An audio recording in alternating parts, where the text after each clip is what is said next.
Acabo de cruzar la puerta después de un largo día de trabajo, con los hombros cargados de agotamiento. Todo lo que quería era una comida caliente, un momento de paz y, quizá, algo de tiempo para compartir con mi esposa. No parecía pedir demasiado, ¿verdad? Pero, en lugar de eso, me recibió el silencio y el inconfundible aroma de algo recalentado, o, peor aún, comida para llevar otra vez. La mesa del comedor estaba llena de bolsas de tiendas caras, de esas que llevan los logotipos bien visibles, gritando lujo y gasto. No pude evitar notar la ironía mientras dejaba mi maletín en el suelo. Ahí estaba yo, dejándome la espalda para mantenernos, mientras ella descansaba en el sofá, deslizando el dedo por la pantalla del móvil, sin siquiera levantar la vista para mirarme. «Hola», dije, intentando mantener un tono ligero pese a la frustración que se acumulaba dentro de mí. «¿Qué hay para cenar?»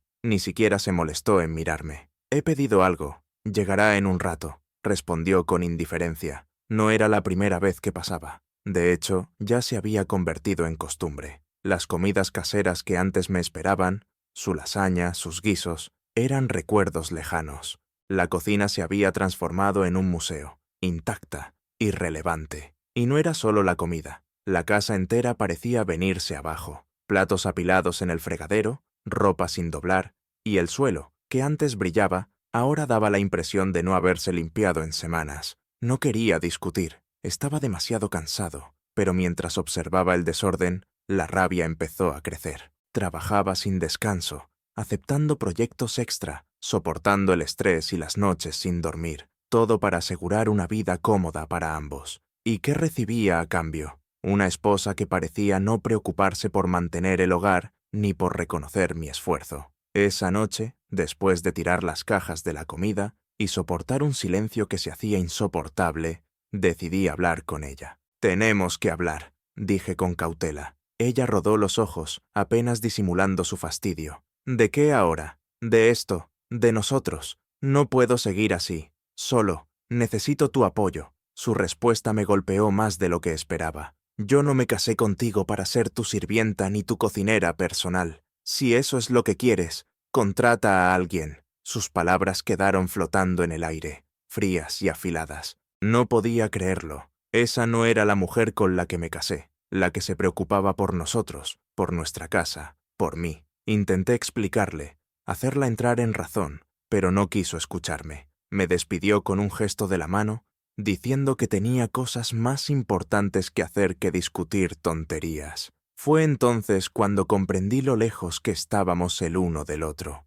No era solo que descuidara la casa, nos estaba descuidando a nosotros. Me sentía como un simple cajero automático, una fuente de dinero para mantener su estilo de vida. Y lo peor de todo era que no mostraba ni un atisbo de culpa. Esa noche, tumbado en la cama, mirando al techo, el cansancio dio paso a la ira. Algo tenía que cambiar. No podía seguir llegando a casa a esto, a la falta de aprecio, a la frialdad, a la indiferencia. Nuestra relación se desmoronaba y no sabía cuánto más podría resistir. A la mañana siguiente, tras aquella conversación agotadora, me desperté aún enfadado. Podía sentir la tensión entre nosotros incluso antes de abrir los ojos.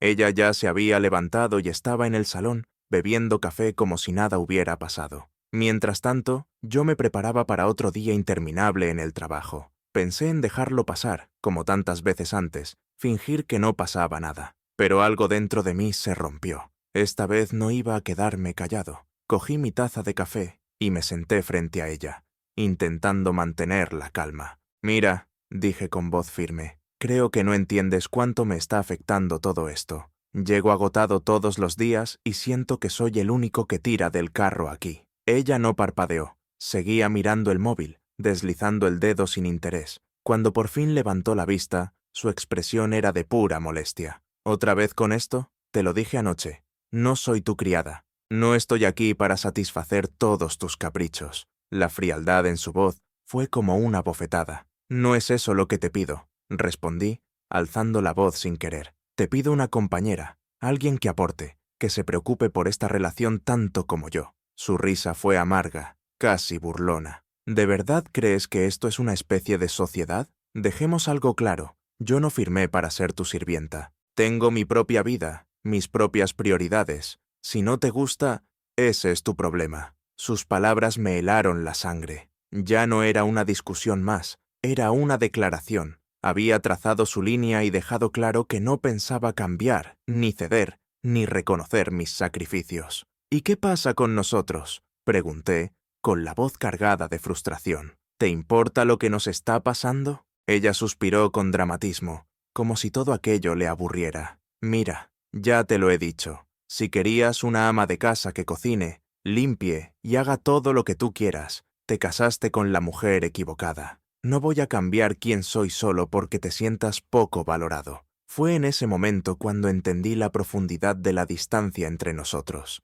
Ella no se veía como parte de un equipo. Para ella, el matrimonio era una transacción unilateral, mi esfuerzo financiando su vida, mientras ella vivía libre de toda responsabilidad. Antes de irme al trabajo, me quedé junto a la puerta, observándola mientras pasaba los canales de televisión con desgana. Esto no puede seguir así, dije con voz baja, pero firme. Algo tiene que cambiar. Su respuesta fue tan cortante como siempre. Entonces deberías averiguar qué es lo que realmente quieres, porque yo no voy a cambiar. Mientras salía de casa, sus palabras resonaban en mi cabeza. Por primera vez, empecé a verla tal y como era. Esa no era la mujer con la que creí haberme casado. Era alguien que valoraba más su comodidad y su imagen que a la persona que tenía a su lado.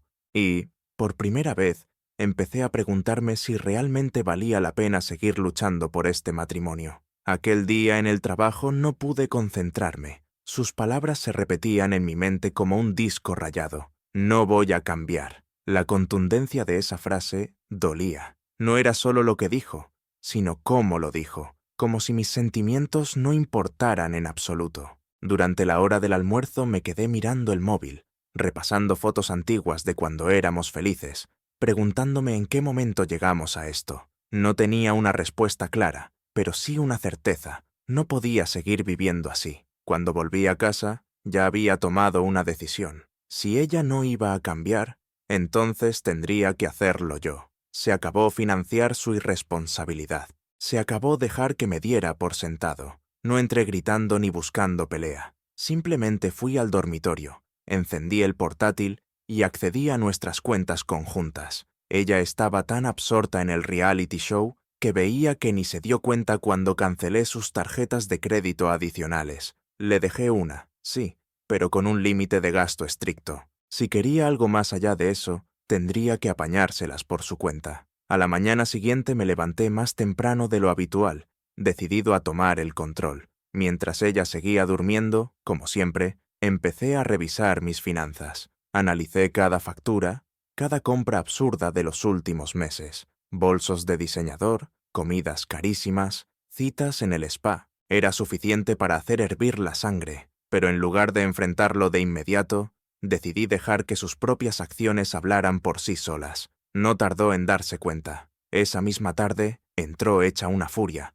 con el móvil en la mano como si ardiera. ¿Por qué me han rechazado la tarjeta?, soltó con tono altivo. Ni siquiera levanté la vista del libro que estaba leyendo. He ajustado los límites, respondí con calma. Si quieres gastar más, tendrás que empezar a contribuir. Su reacción fue exactamente la que esperaba. ¿Contribuir? Soy tu esposa, no tu empleada. ¿Qué demonios te pasa? Cerré el libro y la miré a los ojos, sin retroceder. Y yo soy tu marido, no tu banco. Si no quieres ayudar con la casa o con la relación, entonces tendrás que empezar a ayudarte a ti misma económicamente. Su rostro se puso rojo de ira. ¿Me estás castigando porque no quiero hacer de ama de casa? Eso es patético. No, dije, con voz firme. Estoy poniendo límites. Si no quieres aportar en esta relación, está bien, pero no vas a seguir viviendo de mi trabajo sin rendir cuentas. Los días siguientes fueron tensos. Se dedicó a soltar comentarios sarcásticos y a intentar hacerme sentir culpable con frases como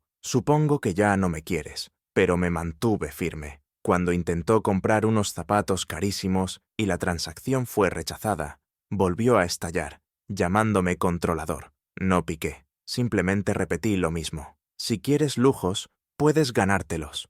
Lo que más me sorprendió fue lo rápido que cambió la dinámica entre nosotros. Empezó a evitarme, a pasar más tiempo fuera de casa con sus amigas. La oía hablar por teléfono, quejándose de mí, poniéndose en el papel de víctima, pero no me importaba. No lo hacía por su aprobación, lo hacía por mi propia cordura. Por primera vez en años, sentí que recuperaba una parte de mí. No se trataba del dinero, se trataba del respeto. Llevaba demasiado tiempo esforzándome por mantenerla feliz, pero ahora entendía que su felicidad no dependía de nuestro matrimonio, sino de lo que yo podía ofrecerle, y ya no estaba dispuesto a ser su red de seguridad. Cada noche, mientras me acostaba, sentía una claridad nueva. Esto no iba solo de poner límites a su gasto, iba de poner límites a lo que yo estaba dispuesto a soportar, y con cada día que pasaba, sentía que me acercaba más a una decisión que nunca pensé que tendría que tomar. No tardaron en aparecer las grietas en su fachada perfecta. El primer indicio fue el repartidor. Escuché el timbre y su conversación nerviosa intentando explicar por qué el pago no pasaba. Fue casi cómico verla improvisar, culpando al banco. Al final tuvo que cancelar el pedido y cerró la puerta de un portazo que resonó por toda la casa. No dije nada. Solo la observé mientras se enfrentaba, por primera vez, a la realidad de vivir con límites. Pero no quedó ahí. En los días siguientes, su frustración se transformó en desesperación. La vi sacar ropa que no usaba desde hacía años, intentando que le quedara bien, porque ya no podía permitirse otra compra impulsiva. El spa llamó, dejando un mensaje sobre una cita perdida que ella borró sin responder. Y cuando sus amigas la invitaron a sus habituales y opulentos brunches, de pronto empezó a tener excusas, que se encontraba mal o que estaba muy ocupada. Yo sabía la verdad, no podía seguir su ritmo sin mi dinero, y esa nueva realidad empezaba a aislarla. Una noche entré en la cocina y la encontré sentada a la mesa, mirando el móvil. Sus uñas, antes impecables, estaban descuidadas. Su rostro, sin maquillaje, mostraba cansancio, casi derrota. Me serví un vaso de agua y esperé a que hablara. «Estoy haciendo todo lo que puedo para que esto funcione», dijo de repente, con la voz apenas audible. «Pero tú lo estás haciendo imposible». Me apoyé contra la encimera y di un sorbo antes de responder. «¿Hacer que qué funcione? ¿Tu estilo de vida? ¿El que yo he estado manteniendo solo mientras tú te negabas a mover un dedo?» Ella levantó la cabeza de golpe, entrecerrando los ojos. «Estás siendo cruel». «¿Cruel?» Dejé el vaso sobre la encimera, sintiendo cómo se me agotaba la paciencia. «No, cruel es esperar que cargue con todo este matrimonio mientras tú te limitas a mirar desde el sofá. Cruel es menospreciar el esfuerzo que hago cada día solo para que tengamos un techo. Cruel es fingir que eres la víctima cuando lo único que he pedido es una relación de verdad, un mínimo de compañerismo». Sus ojos se nublaron y por un instante creí ver algo nuevo en su expresión. Duda de sus decisiones, de cómo me había tratado, de sí misma. Con el paso de los días, ese cambio en su actitud se hizo más evidente. Se quejaba menos, aunque el silencio entre nosotros se volvía más denso. Una vez incluso la vi intentar limpiar el salón, aunque sus esfuerzos fueron más simbólicos que reales. Pero no era el hecho de limpiar lo que importaba, era la forma en la que se movía, la inseguridad en cada gesto, como si no supiera cómo arreglar lo que había roto. Sus amigas también empezaron a notarlo. Una de ellas llamó mientras ella estaba fuera, y cuando contesté, la voz al otro lado sonaba sorprendida. «¿Está todo bien con ella? Últimamente la noto muy distante». No tuve ni fuerzas ni ganas de explicarlo. «Está bien», respondí, colgando enseguida. Pero no estaba bien, y los dos lo sabíamos. Empezaba a comprender que el mundo que había construido para sí misma, ese mundo de comodidad y lujo sostenido enteramente por mí, se estaba derrumbando. Y por primera vez en años, no tenía a nadie en quien apoyarse. Una noche, mientras cenábamos frente a frente un plato sencillo que yo había preparado, rompió el silencio. «He estado pensando», dijo con cierta vacilación. «Tal vez no he sido justa contigo». Sus palabras fueron una pequeña grieta en el muro que había levantado a su alrededor, pero llegaron demasiado tarde. La miré, esperando algo más, pero no añadió nada. Solo bajó la mirada hacia el plato, los hombros hundidos bajo el peso de su propia confesión. No respondí. No hacía falta. El silencio habló por nosotros. Ella empezaba a entender la magnitud de sus actos, o de su falta de ellos, pero el daño ya estaba hecho, y no sabía si podría volver a mirarla de la misma forma. Después de aquella cena, las cosas no cambiaron tanto como yo hubiera querido. No volvió del todo a sus antiguos hábitos, pero sus intentos por enmendar las cosas eran flojos, casi mecánicos. Ordenaba algo aquí y allá. Hacía pequeños gestos que parecían más para quedar bien que por verdadero arrepentimiento, y a veces soltaba algún comentario que sonaba a remordimiento, pero no era suficiente, no después de años de abandono y egoísmo. Y, sinceramente, mi paciencia ya se había agotado. Una tarde, una semana después, se acercó mientras yo revisaba unos correos del trabajo en el salón. Su rostro tenía una suavidad que no veía desde hacía meses, una vulnerabilidad que me pilló por sorpresa. Se detuvo en el umbral, sujetándose al marco de la puerta como si necesitara apoyo. Por un momento creí que iba a decir algo realmente importante. ¿Podemos hablar?, preguntó con voz temblorosa. Dejé el portátil a un lado y le hice un gesto para que se sentara. Se acomodó en el borde del sofá, retorciendo las manos con nerviosismo. Por primera vez en mucho tiempo, parecía pequeña, insegura. He estado pensando, empezó, con la mirada fija en la alfombra, en todo lo que dijiste, en cómo te he tratado. Y tienes razón, no he sido justa contigo. Guardé silencio, viéndola luchar por encontrar las palabras. Supongo que... Se interrumpió, respiró hondo y continuó. Me acomodé, demasiado. Te di por sentado y no me di cuenta de cuánto te estaba haciendo de... Montama daño. Levantó la vista, con los ojos vidriosos por las lágrimas que aún no caían. Sé que he cometido errores, grandes errores, pero no quiero perderte. Quiero arreglar esto. Voy a hacerlo mejor, te lo prometo. Sus palabras quedaron suspendidas en el aire, pesadas, llenas de emoción. Por primera vez en años, sonaba sincera, y una parte de mí quería creerla, darle una nueva oportunidad para demostrármelo. Pero la otra parte, la que había soportado su indiferencia, su arrogancia y su desprecio por nuestra relación, no podía dejarse convencer solo por palabras. Me incliné hacia adelante, apoyando los codos en las rodillas, y la miré directamente. Escucho lo que dices, empecé con cuidado, y te agradezco que por fin reconozcas el daño que has causado, pero esto no se arregla con una disculpa ni con una promesa. La confianza, el respeto, se han ido, y no creo que podamos recuperarlos. Su rostro se descompuso, y por un momento pensé que iba a romper a llorar, pero en lugar de eso, se enderezó, cambiando la tristeza por desesperación. «Puedo cambiar», insistió. «Haré lo que sea necesario. Por favor, dame una oportunidad».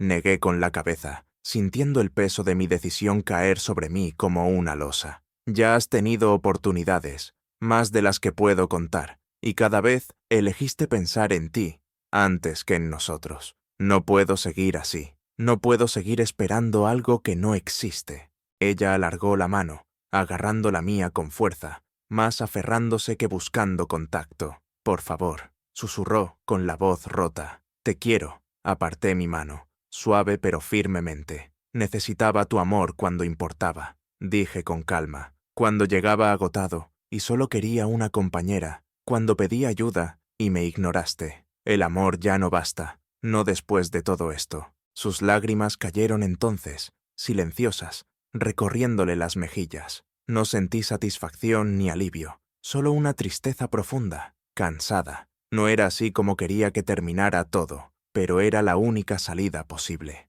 Se quedó allí un rato, llorando en silencio, mientras yo permanecía inmóvil. Al final, se levantó y salió de la habitación, dejándome solo con mis pensamientos. La mujer a la que una vez adoré, con la que había construido una vida, era ahora una completa desconocida, y ninguna cantidad de promesas ni lágrimas podría cambiar eso. Después de aquella noche, la casa cayó en un silencio que se sentía más opresivo que pacífico. Ella se mantuvo distante, refugiándose en la habitación de invitados y dejándome a solas con mis pensamientos. Ya no hubo súplicas, ni promesas vacías, ni declaraciones de cambio. Era como si, por fin, hubiera comprendido lo que llevaba semanas intentando hacerle ver, que el puente entre nosotros se había quemado, y no había manera de reconstruirlo. Me desperté temprano un sábado por la mañana, con el peso de mi decisión encima, pero con una determinación clara. Era hora de cerrar ese capítulo de mi vida. Mientras caminaba por la casa silenciosa, podía ver los restos de la vida que alguna vez habíamos intentado construir juntos. La foto de nuestra boda en la repisa, la decoración que ella había elegido, los muebles caros que apenas usamos. Todo me parecía hueco ahora, símbolos vacíos de una relación que había muerto hacía tiempo. Cogí un rollo de bolsas de basura y empecé a empaquetar sus cosas, su ropa, sus bolsos de diseñador, los zapatos que probablemente costaban más que todo mi vestuario junto. Fui metiéndolos en bolsas negras,